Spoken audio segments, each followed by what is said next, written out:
অরাজনৈতিকভাবে যেটা আছে তাদের সাথে কবিগুরুকে এক লাইনে বসতে দিচ্ছ।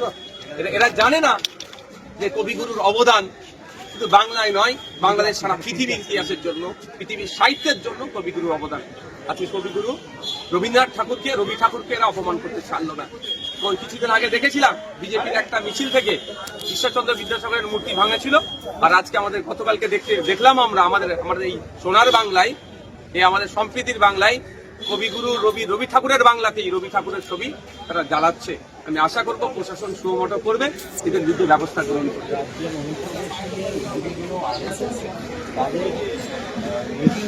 এই বিষয় নিয়ে উদ্বিগ্নতা প্রকাশ করা হয়েছে যে জনবিন্যাস বদলাচ্ছে, ভয়ঙ্কর পরিস্থিতির সামনে। দেখুন, অনুপ্রবেশ নিয়ে যদি প্রশ্ন করা হয়, সর্বপ্রথম তো তাহলে RSS এর যারা চিফ আছেন বা যারা দায়িত্বশীল যারা আছেন তাদেরকে অমিত শাহকে প্রশ্ন করে দিল না? অমিত শাহজির ব্যর্থতা বলবে, কারণ আমরা জানি দেশের সীমান্ত পাহারা দেওয়ার যারা দায়িত্ব আছে, সেই দায়িত্ব যারা সামনে যে দপ্তর সেটা হচ্ছে সেন্ট্রাল হোম মিনিস্ট্রি।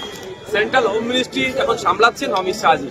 বকলমে RSS এর পক্ষ থেকে অমিত শাহজিকে প্রশ্ন সম্মুখীন করে দিল, কি দেখতে হবে সেটা। আর দ্বিতীয় কথা হচ্ছে, আমরাও তো অবৈধ নাগরিক যদি কেউ থেকে থাকে তার দেশের আইনে যেটা আছে, ফরেনার্স অ্যাক্ট যেটা আছে, সেটা দিয়ে ট্রিট হোক।